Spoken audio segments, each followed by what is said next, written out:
Hello friends, welcome back to Surya Chess. Today we are going to see the game of Vishy Anand versus Antoly Karpov, which was played in FIDE World Championship Finals in 1998. Those who don't know, Antoly Karpov is a Russian Grandmaster. So let's see the game. Game starts with the d4, knight to f6. Bishop goes to g5, which is known as the Tronkowski attack. Uh, then e6 followed by the e4, then h6 attacking the bishops. It's asking where do you want to go, where you want to go, back or capture. So Vishy decided to capture and it has taken back with the queen, and Vishy played the move knight to c3 followed by d6, then queen to d2. Then here Antoly starts attacking to king side with the attack of g5. So Vishy Anand responded with the bishop to c4, knight to c6, knight to e2, bishop goes to g7, rook comes to rook at a to d1. So the idea here is why this rook came here. If you see, there is a 3 times attack, and which has depended twice. So let's suppose if Vishy Anand did not defend this and simply goes for the castles, then knight captures, queen captures, and bishop captures. Which is, if you see the bar, it's a 2+ for black. So that's why the move played in the game was rook to d1 followed by bishop goes to d7. The idea here is black wants to go for a long castle because it's already advanced the pawns, and it's like hell for the king if it goes for short castle. So Vishy Anand responded with the short castle, and black responded with the long castle. So knight goes to b5, attacking here, and black responded here with the a6. The idea is to push the knight back. Knight goes to a3, then started pushing the g4. So here it's the deadly attack coming, and Vishy Anand plays the move f4. So those who don't know ampersand, what is happened is, this is what normally pawn captures here or here. In ampersand, it captures the same way, but the pawn is not here, pawn pushed further. And Vishy took with the rook here, attacking the queen. So queen goes back to the e7, and Vishy just defended the pawn here with the support, and the idea behind the c3 is to push the pawn on b4, and likewise the attack towards the black king. So black responded with the h5, which is not going to hamper anything. So rook goes to f1. Here 2 times attack is coming, so black has to defend this pawn. So black goes to rook d1, d8 to df, f8. Then b4, as we said, one push further. Knight goes to a7, knight goes to c2, bishop comes to h6, attacking the queen. Queen comes back to the e2, king goes to b8, bishops come back to d3, bishop goes to c6, hitting the pawn, not allowing to push further, which will further attack on the rook and will lose the exchange. So knight goes to f4. The idea simply here is we may push this pawn further, attacking the bishop, and bishop has to go back. And black responded to rook to g8, which is like the attack coming here. So this is deadly attack coming towards the white king. So white has simply pushed the pawn further and removed this powerful bishop from this diagonal, and the bishop goes back to the e8. defending this pawn. Queen goes to f2. Bishops come back to the g7 square where it is hitting this pawn. So white decided to come knight here, and black goes back to the e6, sorry, d6, d7, where it is supporting the e6 pawn, which has attacked twice here.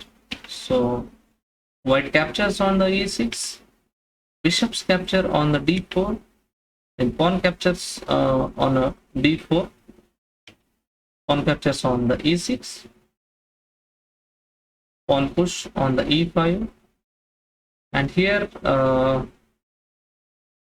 bishop goes back to the c6 where it is hitting the, sorry, here hitting the rook here, but white has a very powerful move here. Can anyone spot it? Yeah.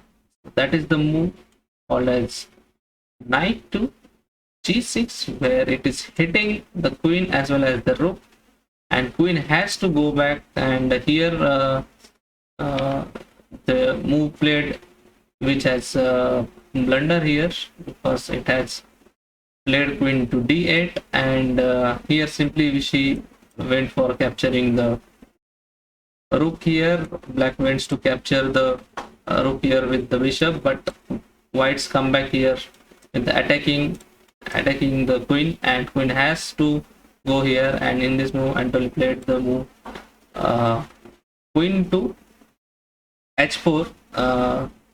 So here someone will say that it's a free queen, so why we should not take it? We take the queen, it's a draw.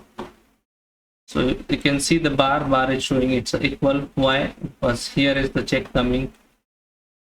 King goes to h1, rook goes to f2 or anywhere. So that it comes again the check. So it has to come back. So again check. It goes here, check. Kings come back, check, and it is a draw. So that's the reason queen cannot be captured on this place, and white goes to capture the bishop here, and you can see the bar is showing 2.8 plus for the white, and black simply goes to capture the pawn on d4 and giving the check here. So sorry, check. King has white has to go to h1. So now the king is in the corner, so white has to be careful for the back ranks mate. Pawn pushed further on the d5, rook goes to d1. Here there is a discover attack possibility. Queen still here, and let's suppose black plays something like this, then here it comes the attack, and queen has to go somewhere else. If it is where it can go, yeah, it has to go somewhere else. If it is captured here, simply the rook loss, and if it goes here, still will capture it, and it is an exchange. So that's why always look for the discover attacks. So immediately Antoly removed the queen from the in front of the rook, and captures on the b4. So rook goes on to the b1, where the simple idea is to put some pressure here. Queen goes to h5, knight goes to c6, queen comes back to the e2. So here there is a triple attack. So those who don't know the pin, so this is the absolute pin towards the king, and there is a possibility of capturing this pawn, free pawn. It's a free pawn. Let's suppose black plays something like this, capture, capture, capture, and mate is coming. So black has to play this move. So this way the pin works like this. So that's why when white came here, king immediately gets removed from this in front of rook, and it's like then again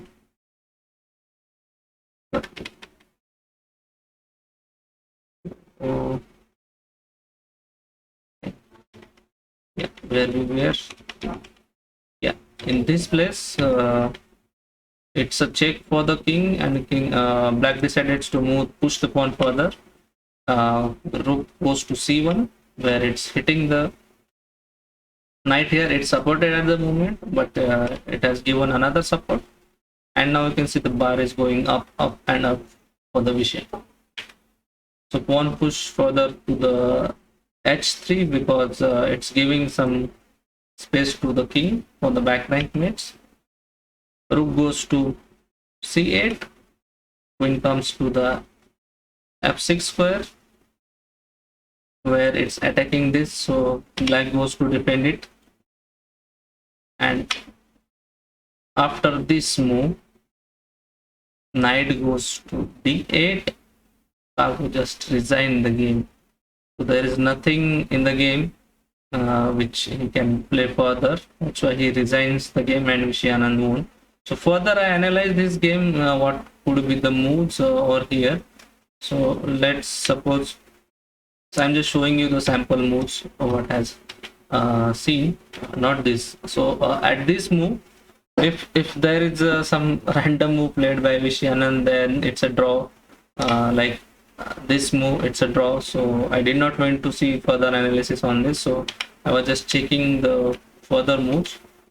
So after this, it's like the rook to d1. Then I'm just showing you the variation, what can be the possibility where we own the rook, and it's simply just a few more moves and it's made for black. See, here we have promoted another queen and it's a mate. So hope you guys like the video and you are learning something from my videos. So do let me know in the comments if you like the series of Vishy Anand. I'll continue this series, and thank you guys for watching the video. Bye bye.